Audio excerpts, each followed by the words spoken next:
Hello, welcome to Eric on the Last Taboo. This is your host, Eric Diaz. Today I am joined by my friend Angela. Hey, Eric. Hey, and Angela is going to talk about what it's like to be in love with someone in active addiction. And now, without any further ado, let's get started. Angela, where are you from originally? I'm originally from Arizona. Arizona? All right, and how did you and your former fiance first meet? Well, we went to high school together here in Georgia. Sophomore, junior, senior year. Had the biggest crush ever on him. We had some classes together. He was on the baseball team. I was on the soccer team. And man, if he so much as smiled at me in the hallway, I was running home to tell someone, Oh my gosh, guess who just smiled at me in the hallway today? All right. And then, and what year were you in high school? So that was 1997. We graduated high school in 2000. All righty. And how long was it before you guys reconnected? We reconnected toward the end of 2017. All righty. And how did that happen? He sent me a picture of what I wrote in his 10th grade yearbook. And apparently he liked what you wrote? Oh, yeah. Okay. And after that, you guys started just instant messaging, talking on the phone, Skyping? Yeah, he would send me messages on Facebook and music videos, and we started talking on the phone, and then we started FaceTiming a lot. Okay. And I understand you guys started visiting each other? Yeah, I mean, this was my biggest crush ever come to life. Had to go see him. So, yeah, we got to meet up in Atlanta just before Christmas. All right. So you had a long-distance relationship? Mm-hmm. How long was it until you moved back to Georgia? So we would travel back and forth to see each other, and we did the long-distance relationship for about 10 months before I moved here. Okay. And then you moved back, and did he propose right when you got back, or did he propose before you moved back? He actually proposed in the heat of the summer. Oh, that's all. The Georgia heat. Well, we were in Florida, and it was in front of about 100 of our friends, and he got down on one knee. Oh, okay. And so how long were you living in Georgia before you realized there might be a problem? Man, I had really just moved in. He helped me move in, helped me put my furniture together, and then I went to my dress fitting appointment. My mom came in from out of state, and then he had dinner with us that night. And before I knew it, the next weekend, I found out that there might be more to learn. Okay. And how did you find this out? So I went down to spend some time with his mom, and that's when she told me that she thought he might be on drugs. Okay. And what did he say when you asked him about this? So I asked him about it, and he was baffled that I could even suggest that he could be on drugs. All right. And what was the next thing that happened? The next day he went to rehab. Okay. So after he was baffled by the accusation, by the thought that he might be on drugs, he goes to rehab? That's right. And then what did he say when he went to rehab? That that I would get the answers to all of my questions, that he loves me, and he won't be with his phone, and he'll contact me as soon as he can. All right. And did he ever contact you again? Not yet. Oh, okay. So what was that like? The wedding was already booked at this point. That's right. So a lot of times when people have breakups, they like to handle things quietly. Yeah. How publicized was your wedding? Everybody knew. Everybody knew. People had already RSVP'd? Yes. RSVP'd, booked travel, made arrangements.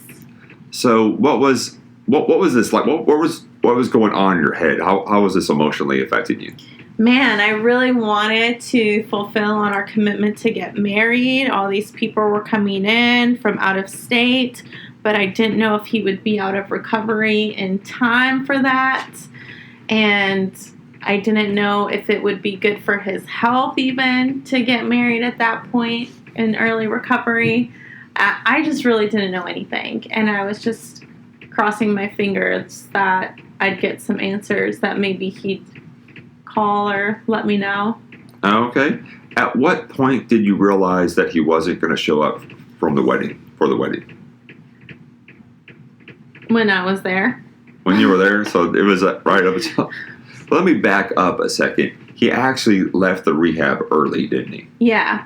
And he didn't contact you when he left the rehab? Right. And so every day I would come home not knowing if he was going to be on my doorstep. Every phone call I got from an unknown number, I didn't know if it was him, because I know that his family had his phone, and they were not happy that he had left rehab, and so he had no home to go to, and he had no vehicle, and I was just concerned for his well-being at that point that he was out there. Mm-hmm.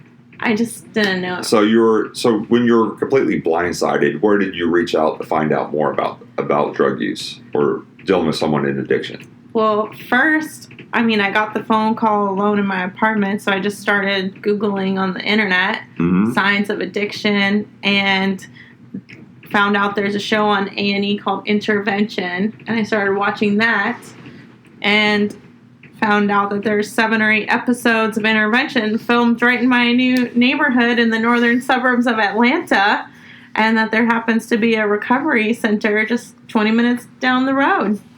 Alrighty. And that recovery center, the Zone, what was it helpful, and what exactly is the Zone? So the Zone is a recovery center that was founded by a woman who lost her son, who was a student athlete, to a heroin overdose. And she created the Zone as a safe place for people to come and be in recovery.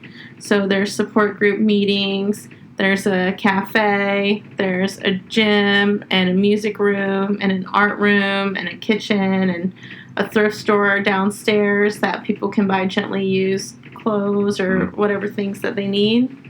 And overall, it was just a safe place for me to go and find people who could understand what was happening and what I was dealing with. Okay, and you say people who understood and knew what you were dealing with. What was it like to be able to speak freely and not have people act like that have been through similar situations? So I had a really hard time just leaving my apartment, because meeting people at the grocery store or wherever in public, they would ask me questions like, oh, what brings you to Atlanta? And that was really uncomfortable, knowing the reason that I came to Atlanta and how it didn't work out. And I wouldn't want to really just get into that with a stranger who's just trying to make small talk. Yeah. But coming to the Zone, I could be around people who have experienced addiction from one side of it or the other.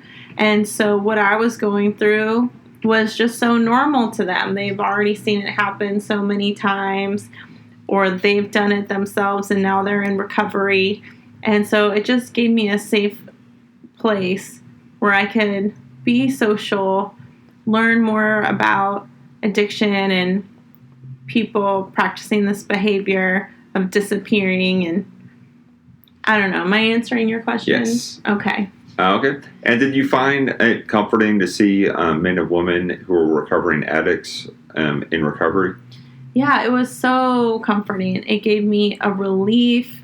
It gave me a sense of understanding. And it also gave me encouragement that, 1, this isn't personal to me. And 2, there's still hope for him, to get well. All right. One day. And when did you start calling your friends and family, telling them the situation about the wedding? So, less than 30 days before the wedding, I still hadn't heard from him.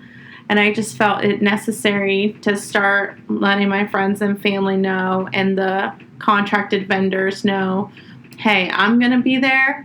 I don't know if he will be. And you're more than welcome to come or not come. All right. But it's going to be a good time either way. What was this process like, calling these people? It was torture. It was calling, getting asked a bunch of questions, not having the answers to the questions, And not only that, but it was hard for them to hear what I was going through, because they love me. So they would let me know, oh, I have a room for you. I have food for you. Like, just come stay with me, and we don't want you to be alone in Atlanta. Okay. And were you able to get any of the deposits back from the wedding vendors? Nope, that money's gone. Okay, awesome. That's horrible. Yeah. But when you had the wedding reception or without the groom, what was that like?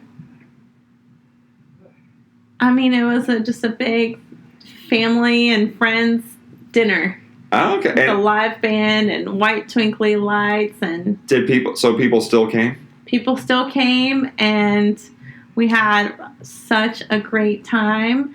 So much of a good time. I just felt supported and loved and held by such a community of people that I decided my depression was over. And so that helped you with the grieving process to go through the wedding and reception? Yeah, because honestly, Eric, I was afraid to face everyone because I felt like such a failure. What are they going to think of me that I chose this person or that I made these decisions, or, what does that make me look like? Okay, and you also decided to go on the honeymoon anyway. Yeah. So everything that was planned, that was on the calendar, I went and did it anyways. I just did it without him. Okay. And you went on the honeymoon without... So now that he's missed the wedding, are you... And I understand you're still hurting, but is the relationship over even if he were to show up? That's a good question, Eric, because obviously I love this man. I was planning to live the rest of my life with him in sickness and in health, for better or worse, right? Through richer or poorer. And we didn't officially make those vows. So at this point, I would say our romantic relationship is complete. I'm technically single and maybe almost ready to mingle. And one day, if he contacts me, I'll be able to listen to him and let him know that he's loved. And I just want him to be healthy and happy. I don't hear a lot of anger in your voice. Do you forgive him? I mean, it's definitely been difficult on my end. But who knows what he's going through as well. That led him to I don't know. I understand it's probably a confusing time right now. Yeah. But I understand that you are actually going to write a book and that you are doing public speaking. Yes. So in sharing my experience, I found out a lot of people have actually been impacted by addiction or other forms of trauma, and they just haven't had the freedom to talk about it. There's just so much shame that keeps us, stuck and quiet in our sadness. And by me opening up and sharing and being vulnerable, it's actually given some people the freedom to open up and be vulnerable as well. And they say that's good for them. I know for me, it's definitely helped me recover, just sharing and not trying to keep those secrets bottled up inside. And so I'm creating an event called Triumph Over Trauma, where I'll select 12 participants to share their triumph, because I think this is what people need. They need the space and freedom to talk about what they've been through in their journey. And heck, I even want them to have the opportunity to get acknowledged for it. So, yeah, that's what I'm up to now. Well, thank you very much for doing that. And thank you for sitting down with me here on Eric on The Last Taboo. Thanks for having me, Eric. And thank you for listening. And have a great evening.